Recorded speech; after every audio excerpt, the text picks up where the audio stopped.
So I want to say a big warm welcome to Khalilah Olokunola. Hopefully I got that good. So I'm not going to steal too much of your thunder. Just to say, Khalilah is the Chief People Officer for an amazing purpose-driven organisation called True Colours.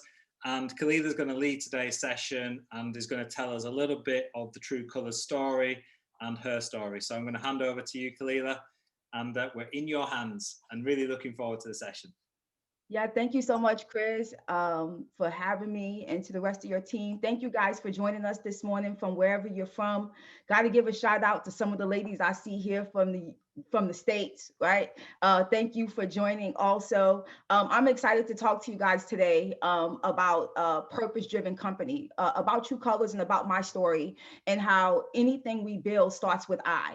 Right? It starts with who we are, what we do, and where we want to go.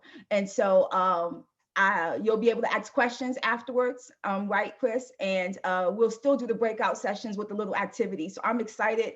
I'm hoping that after this session, I pick up one of the accents that Chris have or somebody up here has, right, to make me a little bit more marketable. So guys, today I'm going to talk to you on different topics, but the overview of it is I call the 5 C's, because when I talked to Chris and we created an outline, everything that we were going to highlight started with the C. If you're in marketing or in business, you're probably thinking that a C may mean company and collaboration and customers or competitors. But today I'm going to talk to you about the conversation. I'm going to talk to you about the company. I'm going to talk to you about the community. I'm going to talk to you about the case, and then I'm going to talk to you about the close. This is where we can discuss and define what a purpose plan looks like, and you can fill in your own details. At True Colors and in my life, we believe that everything starts with a conversation. And we believe that because conversations pushes you to look at the commonality and not the conflict, right? Conversations opens doors to details. When you speak to someone, you can get to know them. It helps shift the perspectives that can convince you to switch your position. How many times have you had a conversation with somebody and it changed what you thought about a scenario, about a circumstance, about something that you believe? I want you to take a moment to ask yourself, to start, what kind of conversations have you had lately? And has it changed what you believe about yourself, about your circumstance, about the plan or the purpose that you put together in your business?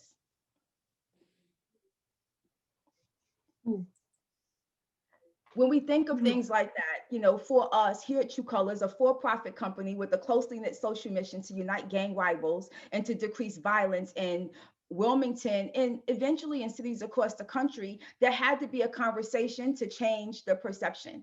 To talk about the company, to tell you about the spark that ignited the idea of True Colors, there was a 16-year-old by the name of Shane Simpson. He was gunned down on Castle Street, which is a local area here in Wilmington, North Carolina.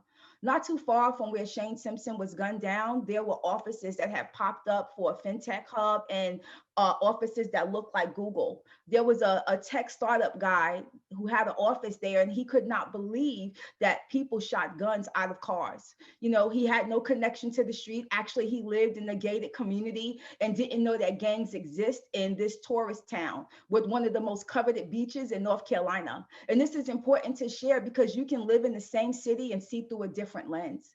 Demographics, socioeconomic status, and color are all connected to what you are conscious about. And this was happening at this exact moment. The issue had always been there, but until it hit home, it harbored in the hands and the hearts of the people that just lived in the inner city, which are the areas that we look at, that we care for, that we labor in. That tech entrepreneur decided to reach out to a friend of his by the name of Ben David, who was the district attorney, still is. He asked them to connect him to someone who he thought was the biggest gangster in town. Funny, who would do that, right? After seeing a shooting with a 16-year-old that was shot and killed, might I add, by another 16-year-old who pulled the trigger, he wanted to meet the people that were involved in this crime. the district attorney connected him to the gang task force, who connected him with two guys that they assumed had influence. And that started a conversation. And I go back to that because that was the spark that ignited True Colors. It was the spark where something happened in my city, something happened that I wanted to see change. Purpose planning is always connected to your pain, to your passion, or to a past situation. If you have a purpose-driven business, you can relate that there's something that drives you in building it, something that drives you and wanted to see it successful. It could be a passion. It could be a pain, not necessarily your pain, but pain from somebody that you're connected to. You building is a part of the legacy that you are leading for them. Or it can be connected to your past, something that you was always passionate about that you wanted to do, or something that you wanted to see impacted. You made the big decision to add that to a business and to build. Even though there was a spark, there had to be a shift that inflamed this launch. And so we ran a test. The test included inviting those top gangsters that were in town to come and work for another startup company that this tech entrepreneur owned called Untapped. You may be familiar with it. And when we brought them in, we thought that there was going to be a huge culture divide, because these were young men from the street that grew up in the hood, and they were going to work alongside white college millennials, right, who were educated. But what happened was surprising. They came in, and after 24 hours, they were the most popular people in the entire building. They were able to, what we call, authentically adapt. They were able to adapt to the environment, not to adjust who they are, but to walk in who they were and present it to the people that they were preparing to work with. What we also found is that those street skills that we knew that they had from the streets, you know, selling drugs, potentially being mildly aggressive, could translate inside the building in this sales role. And for us, that was important. One of the guys that was pulled in still today holds a record for the most sales booked. Now you have to think about this. These are young men who never did sales by phone. They never sold a business demo. They had never interacted in any capacity in the corporate environment. But because they were put in this environment and offered the opportunity, they engaged. And that test, we thought we just got lucky. But the second test was the call. The call is, if there's anyone in Wilmington, North Carolina, who has some kind of leadership, if you have street tax status, there were open arms that would welcome you with opportunity that we would extend to the inner city. And this second test, guys, came with consistency, clarity, connectivity, and communication. These were rivals who all had to gather into the same building and have a conversation. People who would not otherwise be able to see each other if they were parked at the same stoplight on the street. People who had issues that had been passed down from generation to generation. Our father, our cousin, our uncle had a problem in this inner city, so I still have a problem with you. And they were all in a room. And what they found is that opportunity is the greatest equalizer.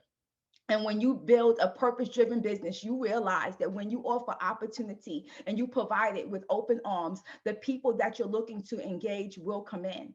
And that was the shift that inflamed the launch. We realized that if we can bring rivals together and put them inside of a room, and they would be willing to have a conversation, we would be willing to build a company that would be able to address some of the systemic issues that we face in gang violence and gun violence and economic poverty. Because see, we realized that the gang wasn't tied to the drug trade.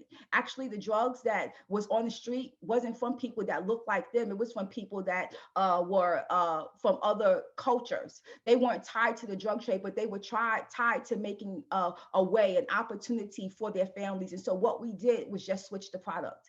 And we taught them how to leverage their street skills and how they transitioned from the block to the boardroom. And I think that that's a great place to highlight that these shared ideologies that they had together, that came with education and opportunity based on who they were and how we were going to teach them to take them where they needed to go, is what sustained the flame that we see today as True Colors. We both understood that in order to bring this full team in, that we had to provide education, we had to provide opportunity, but we also had to provide something that most companies don't provide. We work a lot on professional development, but we realized that personal development was at the core of their professional success. So we couldn't just teach skills. We also had to teach things like stability, focusing on money, housing, transportation, and healthy relationships, because those things were at the core of why they had to position themselves in places to generate cash flow. So when we brought them in, what we did was create, and this is a high level overview of the people and purpose operation at True Colors, is that we created an 8-week onboarding, 8 weeks of life skills, social skills, business skills, and beer. We taught skills first early on, and what we realized is that you couldn't just layer on skills because our team weren't using the skills that we taught them. And so in digging deep to try to understand what was happening, we realized that we had to go back and add a week that we call Belief Week. And Belief Week is where we teach them how to believe in themselves, how to believe in the opportunity, how to believe that greater is possible. A lot of times, even with people that aren't from the inner city or may not have and had issues like some of the team that we have faced, you may go through something that limits your ability to see a situation or a circumstance a specific way. And at this moment, the team members that we brought in weren't able to see themselves in a place of power. They weren't able to see themselves and see how their skills can translate. They weren't able to see themselves working in the business or moving beyond the block. We created this framework that includes formal classroom training, a development activity where we give you an opportunity to research some of what you learned in the building, and then a special project. We give you an opportunity to present what you learned so that they realize that they have a voice, and we enforce it with the Beyond the Block experience. And that framework was key for us because we found that if you started in the classroom, you gave them opportunity to dig deep, and then you put them in a position to present, and we enforced it with an experience that built up the confidence that they had to be willing to share with their peers. And that was one of the goals of True Colors, to push down positive peer pressure, because we couldn't hire all the gang members, but the ones we had who were in leadership, we wanted to task them with the responsibility, not just to put the guns down, but to lean in and learn how to lead in a different way. And that started with education and opportunity. We spend a lot of times building businesses, looking to break things that we miss the opportunity to build something. There's a book called Atomic Habits. It talks about cue, craving, recognition, and rewards. And when we designed this onboarding, we had to break it down into 3 phases so it made sense. If you're married, you'll understand the first phase, the hard honeymoon phase, where you're getting to know your wife or your husband. You realize they throw their clothes on the floor, right? Or they go to sleep at night and they may snore. And so our guys were going through this hard honeymoon phase where they were getting to dig deep and discover who they are. And sometimes when we dig deep and learn who we are, something happens. It can boost our confidence, but it will also startle us when we realize how much was there that we may not have used for a long time. That next phase was called the fight through. When we teach you skills, we want you to be able to utilize those skills. So we put you in that position with those special projects and those beyond the block experiences. But by the 4th week in the onboarding, it becomes second nature. They're acclimated with that 8 a.m. arrival and that 5 p.m. leaving for the day. They're acclimated with showing on time, doing what they said they were going to do, and injecting positivity. And what this did, because we instituted everything with incentives, it helped initiate new atomic habits in the team. And so you have guys that may have been on the block most of their lives and may not have had the opportunity that most people have had, but now they were in a position with the skills they need, with the confidence that they need, with the connection that they need. And so it was time for us to build community. The people at True, are active gang members. We asked them to stay active because we want them to push down positive peer pressure. There was no blueprint for what we were doing, but as the chief people officer, I had to lean in and learn. And this was all done trial by error. Nothing happened and it just worked. And it's important that I share that with you. I learned to lead by failing. I learned to lead by not getting it all right the first time. And it's easy as purpose-driven leaders to be easily discouraged when you can't design the details like you have defined it in your mind, but you can't lose passion based on that problem. You have to keep going. And what we did was keep going. And in that process, we began to build tools that we thought that we had to have in place that would be impactful, because once you know, that can help you grow. So we instituted things like a mentorship program where the guys that came in would begin to mentor those who came behind them. We track things like attitude, achievement, which are your goals, and attendance. We designed a system called True Community where we split the team internally into tribes, and those tribes elected a head coach who would lead them. system, and they would compete monthly based on work performance, friendly competitions that pull them out their comfort zone, not basketball or football, but kayaking and fishing or painting on canvas. And they were allowed to do this, and they did this together, rivals, connected. In the community, they connected, they communicated, they engaged, and then they created. They were able to create systems and processes on their own in this community because by nature, our team is naturally competitive. And so inside the community, you'll find when we get play sheets, because each head coach is responsible for submitting play sheets every month, you'll see how many guys were focused on their stability because you get community cash as opposed to points for the community. And we do that because it's important that you speak the language of the people that you're leading. So for us, our team wouldn't respond to points, but they'll respond to cash if they were the baller of the quarter because they performed the best each quarter. And so we use the language, we use what we were learned, and we begin to shape systems and processes and put that in place. From the mentorship program to the tribe system, what the tribe system taught us is how each person leads. We had one head coach whose tribe generated massive points based on how they gave back to the community. They were always at First Fruits or Nourish North Carolina or one of the other nonprofits in the area serving. They were always someplace helping to rebuild a house. They were always in the community doing something for kids. And they didn't realize they could do it, but because we had a system in place that gave them permission, they did it. Right? But the other tribe, they were generating their community cash based on stability. They were pulling their credit reports, paying back debt. They were getting secured credit cards. They were building budgets. They were opting in to get new places to live, reliable transportation, and they were building healthy relationships. And what we realized with them is that this tribe, this person that led was focused on what was happening internally in his home, and the other tribe leader was more focused on what was happening externally in their community. And so the data that we collect from that tribe system teaches us how people like to lead, what they value, how they communicate, how they connect, and what processes and systems they can create on their own. We learned also early on that any break in the process will revert our team back to day one. So we start with the conversation. That conversation challenges what you believe about yourself and your process. Beliefs lead to skills. It's foundational for it. If you believe in yourself, you're more inclined to use the skills that you're learning. Skills have to lead to opportunity. There has to be meaningful work in place after our 8-week onboarding for our guys to tap into, because opportunity leads to growth, growth leads to prosperity, and for us, that leads to peace. And so we have this 8-week onboarding. It's followed by a 90-day internship, a stretch assignment. Let me go back.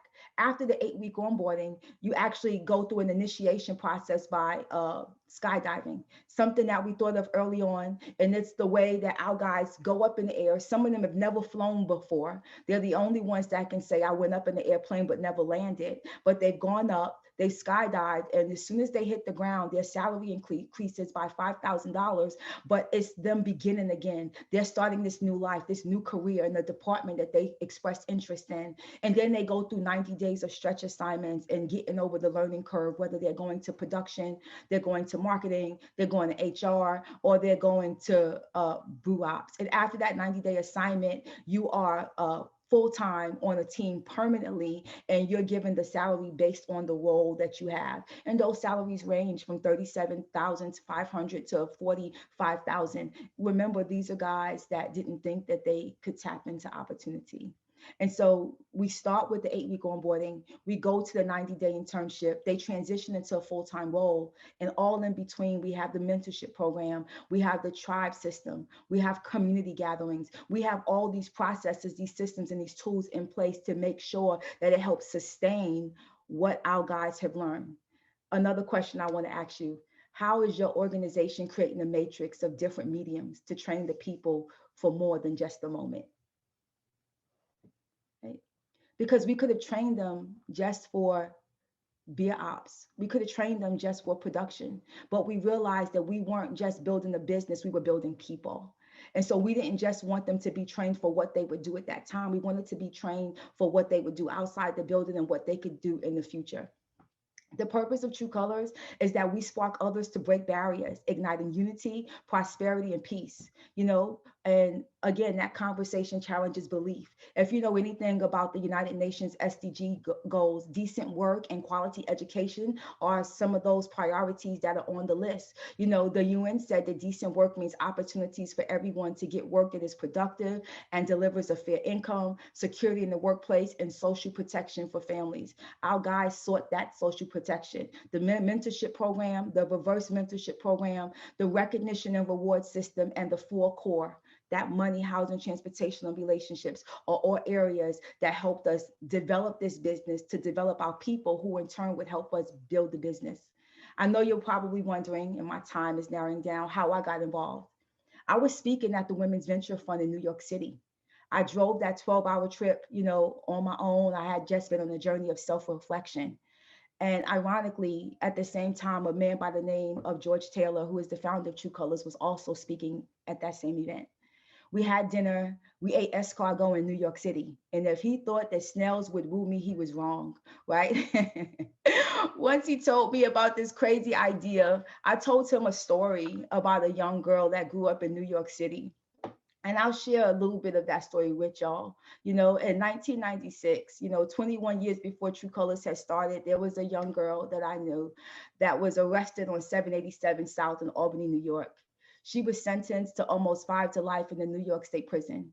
Her dad had worked in investment banking, and her mom had been a part of the big four banks, but life happened. Alcoholism took over the house and halted what they saw as happiness. That young girl went from an honor roll student to homeless at 13. The only option to acquire what she lacked, she believed, led her to the streets. And again, in 1996, 21 years before True Colors started, she was arrested on 787 South. You might or may not understand, that young girl, after coming home, educated herself.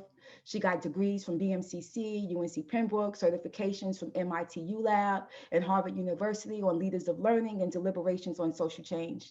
She started 6 businesses, 3 failed, 3 didn't, including a small business that survived for 10 years where she did event and set design for philanthropic companies, film and TV.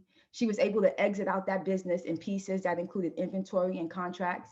And in 2006, that girl relocated to Wilmington, North Carolina, to marry a great man who was also from Brooklyn. Who knew that the young girl in the story would be able to look back from her pain points, her passion points, and the past that I told you helped build purpose-driven business, to cultivate the experiences, to redesign a blueprint, a purpose plan for her future, a purpose plan for the people in True Colors. I'm sure you guessed it now. That young girl was me. I realized, and Simon Sinek said, people don't buy what you do, they buy why you do it. That's my why. And it was there, friends, that I realized, like I hope you realize, that being purpose-driven leaders starts with a plan. It starts with a personal mission statement for you. Today, in our breakout sessions, we're going to directly discuss what a blueprint looks like for people that are purpose-driven, people-focused, and profit-aligned. When we build purpose plans, we empathize with the people, the consumer, by number one, understanding their experiences, because it helps define the why. We, two, define the problem so you can understand your what. We ideate solutions so we can understand the how. And then by trial and test, those areas I talked to you about, we understand the when and the where. We need more than programs. We need systems. We need more to start. We need to find ways to sustain as purpose-driven leaders. If we lean in and loop in what is working, it will lead us in a place of power, of passion, and of purpose. And so today in our breakout sessions, we're going to talk about what it looks like to build a purpose plan, a blueprint.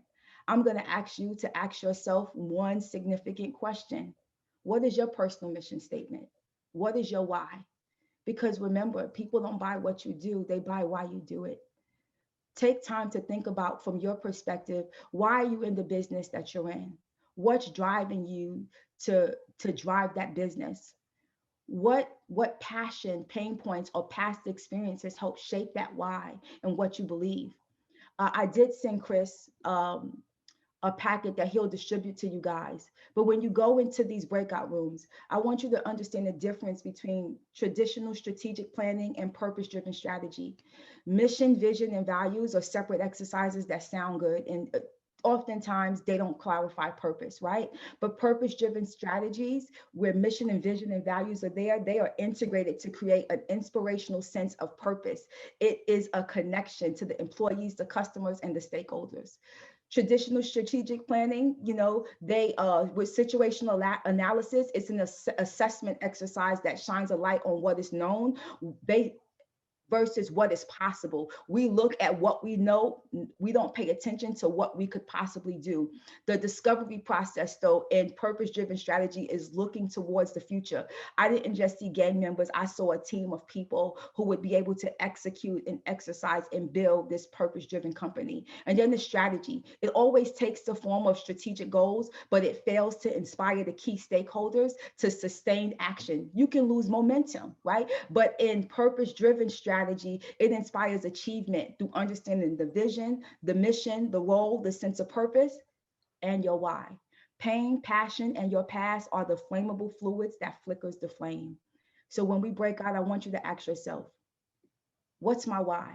What's my personal mission statement? What's my mantra? What keeps me going? If you get a chance to see these blueprints, you'll see that they're in an outline that looks like a home. And it's in the outline that looks like a home because homes provide belonging, identity, among other things. It provides a sense of security and centering. Purpose is the same. You have to find which room, what is in, and how it collectively shapes your story, shapes your system, shapes your business, how it collectively can shift you. Thank you for letting me share. Cool. Thank you, Khalilah. That was super special, really inspiring. And so before we get into the breakout rooms, maybe just wanted to give the opportunity for a few questions. We've got maybe 2 or 3 minutes for questions. So if anybody wants to put a hand up, I think there was one in the chat from Paul. I think is it Paul Walker? Let's have a look. So Paul, do you want to unmute and ask the question? Yeah, thanks, Chris. Just a huge, I bet I speak for every single person. I'm out of breath, right? And that's because you just hit me with things I knew, but you said it better than I would. And so many things that I hadn't even thought of. So thank you. My question was quite specific. You passed by something that you just said, we don't need programs, we need systems. And I think I agree. I'd just love to hear what that means to you, because I don't pretend that I understand without asking. Yeah, so great question. So programs typically are timed. There's a duration for a program when it's implemented. A system is something that's ongoing.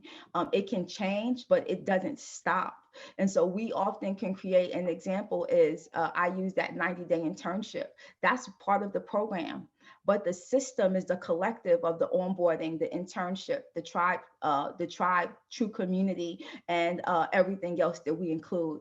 It's a part of the overall ecosystem, and the ecosystem hosts and holds the individual programs that make up the collective. Thank you. By the way, I'm on a panel in a few weeks around diversity inclusion. I'm stealing that. Is that okay? Oh, steal it all. Go ahead. Cool. And Naomi, I guess quite a practical question. Naomi Bingham, actually, was it? No, sorry, Michelle asked the question. Michelle, do you want to unmute and ask your question of Khalilah about the template? Hi, good morning, Khalilah. My name is Michelle, and I'm really touched by your story, and I feel very inspired. And so I was wondering if there is a template or kind of like a guide that you would recommend for writing and composing an authentic mission statement.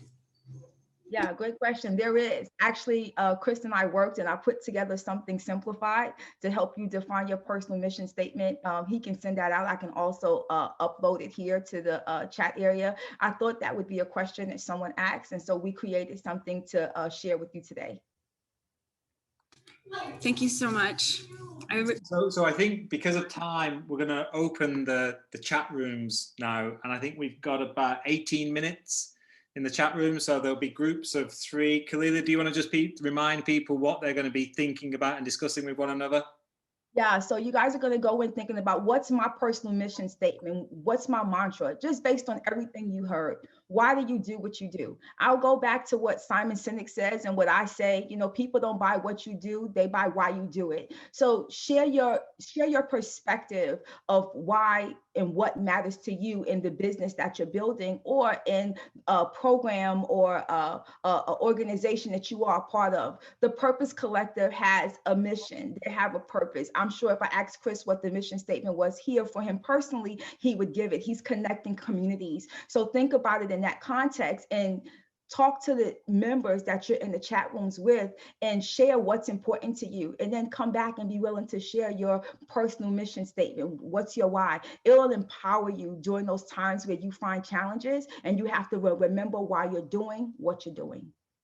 Okay, so I'm going to open the rooms now, so everybody cameras on, have some great chats, and we'll see you back. As usual, we are going to do a couple of take a couple of pictures. If you don't mind, you need to smile. I think you, or I believe you're having a great time, but if not, doesn't matter. You need to smile, and I count until 3. So 1, 2, 3. That's 1, and I have 2 screens right now. So another one in a couple of seconds. Yes, 1, 2, 3. Thank you very much. That was it. Okay, Khalilah, so we've maybe got 2 minutes to wrap up your session. So back to you. Yeah, cool. Thank you guys. I hope you enjoyed your breakout sessions. You sparked some conversation that ignited something on the inside of you. I love for someone to jump in and potentially share their personal mission statement. Did you come up with one? Did anything change after this session that you didn't know was there? Anyone? You can say, okay, Ben Caruthers. Ben, okay. Okay, it's not Ben, but okay. Yeah. Unmute her. Mute.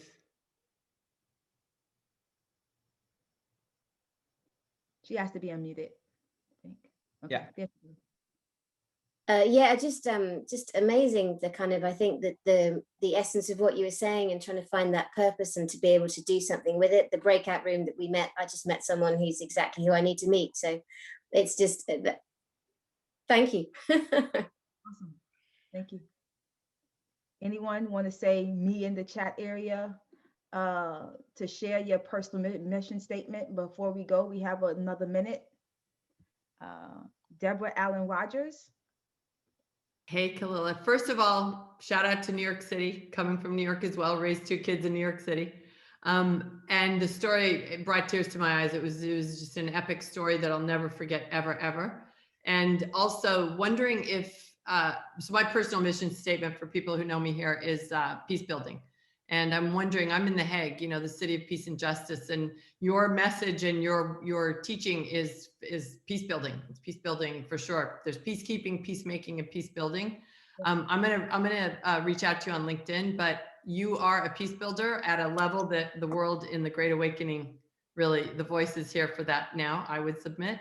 And I hope you think about The Hague and you think about peace building and the Peace Palace in that respect, because there's a place. I see it. I see it. I can see it. Oh, thank you. Next. Do we have time for one more, Chris? So time for one more. Yeah, so let's see. Nicole Shearer. Okay, so I had again, just like Ben, but who's not Ben, met 2 people who kind of helped shaped my thinking and from different polarities. But my purpose statement is, which has held me all the way through this pandemic, is I am a courageous woman. And I know I am for having to dig deep. I'm a courageous woman. I gently hold your truth and I call out brilliance. Wow, powerful. Thank you for sharing. That's great. Thank you for sharing, Nicola. Excellent. So I think we've got about 1.5 minutes left. So I think, Sarah, it's over to you to kind of bring us home after a great session.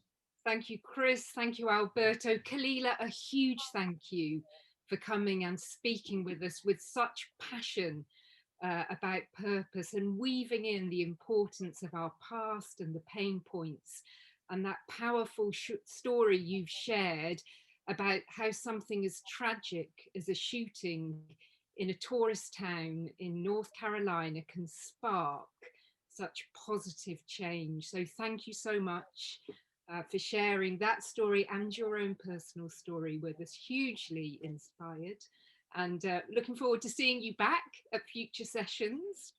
And I'm also going to say a thank you to Valerie Hopkins, who was in the spotlight helping to build, I don't know whether it's bonding capital, bridging capital, or just feel good capital. So thank you, Valerie, for stepping forward, and thank you to each one of you who came. Chris was saying there were 16 breakout room conversations taking place in parallel. So we hope you make the most of those connections. And I'm just going to end with a shout out for future sessions. I'm going to mention 3 future sessions we hope you'll sign up. So Carla Henry, who's here on the call. Carla, you could maybe give us a wave, based in Singapore, with the twin name for her organisation, the Purpose Collective, is with us on this 11th of March with a session about purpose and values. We've also got Derek Bruce, and Derek's there. Hi, Derek, maybe giving us a wave there, who's got an intriguing session on the 25th of March called My Unknown Purpose. So please come and join us for that as well. And finally, I'm going to mention that John Rosling, who I think might also be here, and maybe John could give us a wave, on the 15th of April, is going to be talking about a tool that he's developed with colleagues at the University of Cambridge for measuring purpose and actually putting some numbers on the positive difference a purpose can make. So all the events are on Eventbrite. Please sign up, and we look forward to seeing you in the future. Thank you very much. I just added the link on the chat to all the events. Thank you so much, guys. Thank you, Khalilah. You mentioned that you were hoping to pick up an accent. Hopefully you didn't pick up mine. But thank you so much for inspiring us today. It was a beautiful session. Thank you. Thank you, guys. Thank you, everybody. Have a great day. Thank you, Khalilah. Thank you. Thank you so much. Thanks from Israel. Thanks, Yossi.